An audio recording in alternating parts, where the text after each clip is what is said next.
So not only will people talk about the gardens and how everything is going, you also have to understand that as people that are doing this on a more routine basis or with YouTube, have a system, have a location, kind of makes it work.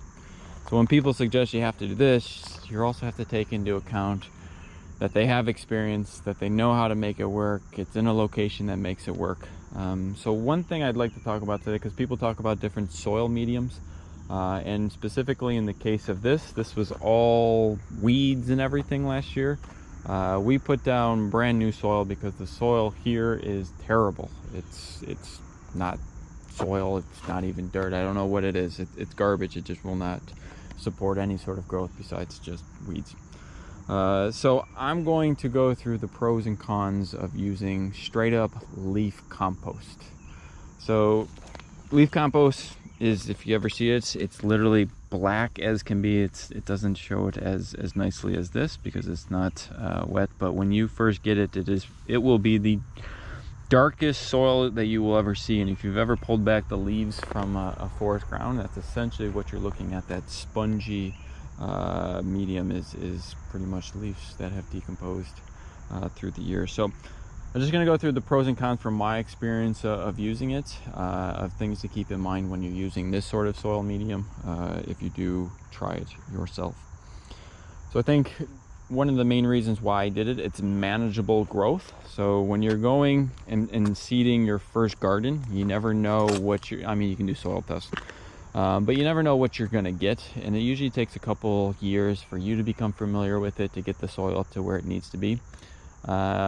And that, like I said, it can be years, but I will say it has been manageable. So I like leaf compost because it's not incredibly filled with nitrogen.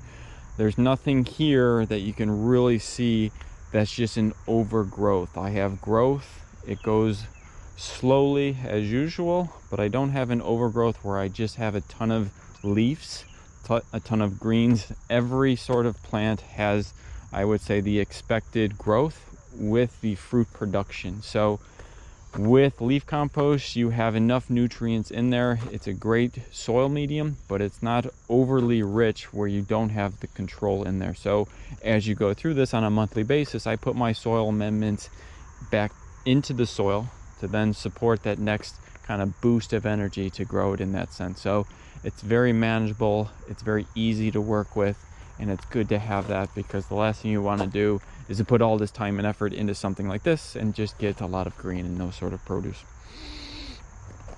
It's fairly unique in the aspect that it is virtually uncompactable. If you have topsoil, if I had it from last year in the spring garden, I wouldn't be able to put my finger through it because it would essentially be rock hard. This is as flowy as can be, almost dust-like. It's crazy. So because of that, you have a lot more movability of the gases into the soil. You don't have that compaction, so the roots are happy. They are happy to grow in this. I've never seen the amount of worms than I've ever seen in leaf compost. They absolutely love this. Usually worms are nice and big. I literally get worms I've never seen before that are like well over 12 inches. So whatever is in this soil is like steroids to worms, because they grow significantly larger than I've ever seen before. I don't know if it's because it's nice and easy to move through and so they can just chew up a lot more, but it's good for both insects and the plants to not have, and easy to work with, obviously, when it's not compacting like rock by the end of the season, because it's the rain and you stepping on it has made it so compacted. Even me pressing on it as hard as I can, it just moves with ease. It's also highly absorbent. So when you're watering, you're not going to get that runoff. So we had a tropical storm come through, and what would have been essentially a lake back here where I'd have to kind of siphon out all the water, it didn't even seem like there was a single puddle, or really that it rained. It certainly helped with the wood chips, but this is insane in the amount of water it can absorb. So 4 inches, when I went back here and just moved the soil, you couldn't even tell that it watered in here. While everything around in all the streets, there was just flooding all over the place. But back here, you could never tell it. So once you water it and get a significant amount of water, or even overwintering and then having all that water get into there, if you were to put a top mulch layer onto here, you're set to go. I have, what's it, August? I have been watering because it's just been very warm and no water and no rain in probably a month or so. But I had probably not watered anything back here for probably easily 2 months. Once you get above the seedling stage, there's enough water in the bottom of that it's just happy to go. You force it to grow low, but also the amount of water that's in the 4 or 5 inches of soil compost or leaf compost was plenty to support that growth where I did not need to water. So it's highly absorptive.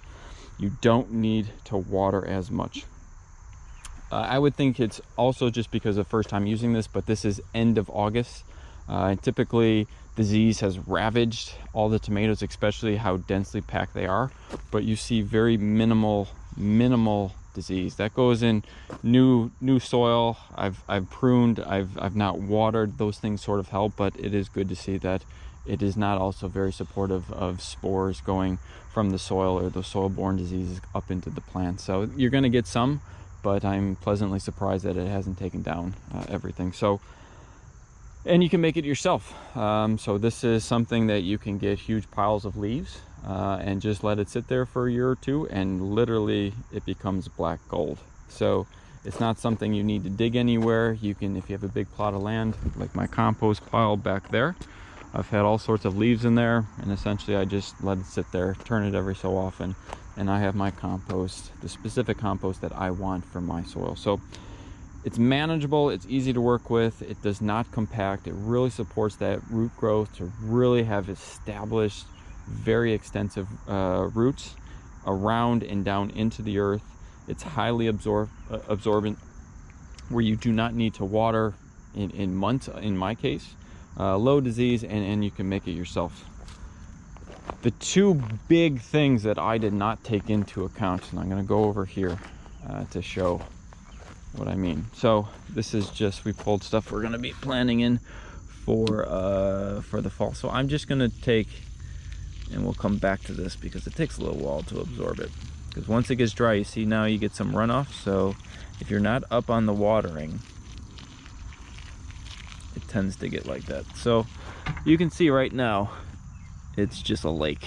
It takes a little while. It will certainly absorb it, but that was almost 2 gallons of water in a very concentrated area. So let's talk about the first negative.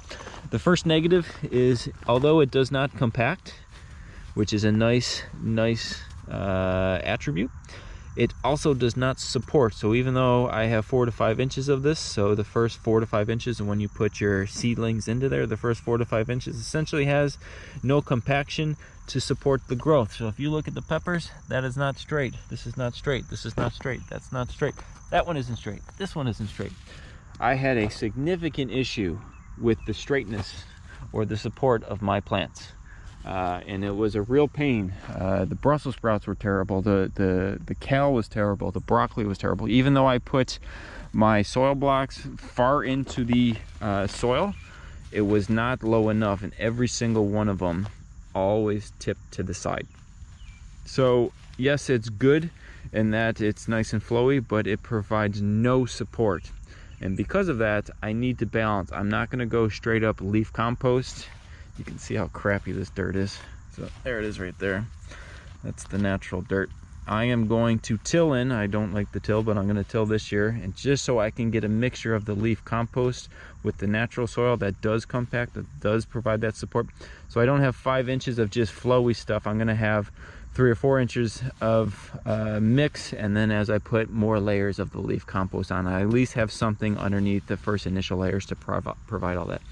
So it was a hell of a time in the spring and summer to continually find a way to keep supporting these. I already Florida weave these sorts of things, so that helps, but I was surprised at how much all the plants were falling over. I've never seen that before, and I attribute it, in my case, to being to the leaf compost.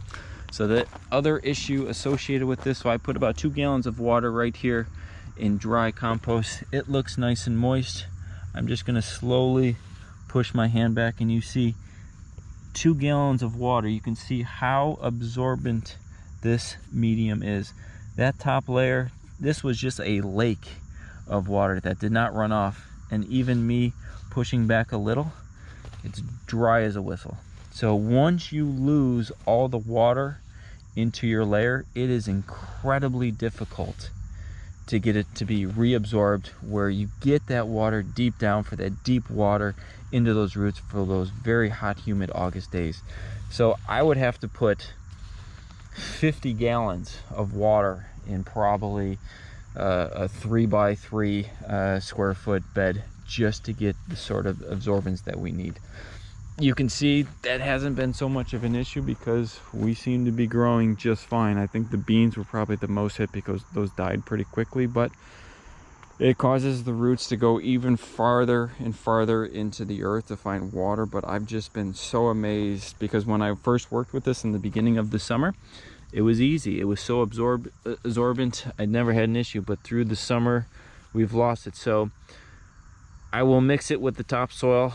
I will keep up on the watering, probably a little more next year, but definitely if you are going to use this, you're going to have a top layer, and you can just use grass clippings as the top layer. So I have the mulch securing or insulating the sides of the beds. I need to have essentially a blanket of something else to stop the evaporation of water into these beds, because I cannot rehydrate them right now, which has not been a full-on issue, but it's still, if it was an issue, if I needed to really water deeply, it's going to be a huge pain in the rear end to do that. So I will certainly be using leaf compost pretty much as I go forward. I am definitely not going to not use it. I just need to modify it a little to help support the plants and to help retain the liquid. So that goes into tilling with the natural soil, getting at least those bottom layers mixed up, and a top mulch layer to give that insulation to stop the evaporation from happening. But highly recommend. I will not use topsoil again. It compacts too much. It does not absorb so well. You're constantly watering. You see the leaching of stuff. This retains everything and anything, and it's so easy to manage with just soil amendments every single month. And I just use regular fertilizer pellets from the big box stores. There's nothing particular about it. I just put it back in the soil and just let it water or let it rain, and you're good to go. So certainly all the pros outweighs the cons. You just need to understand the cons and how to properly manage this if you do use it in your garden. So hope that helps in terms of using leaf compost if that's what you're planning on using.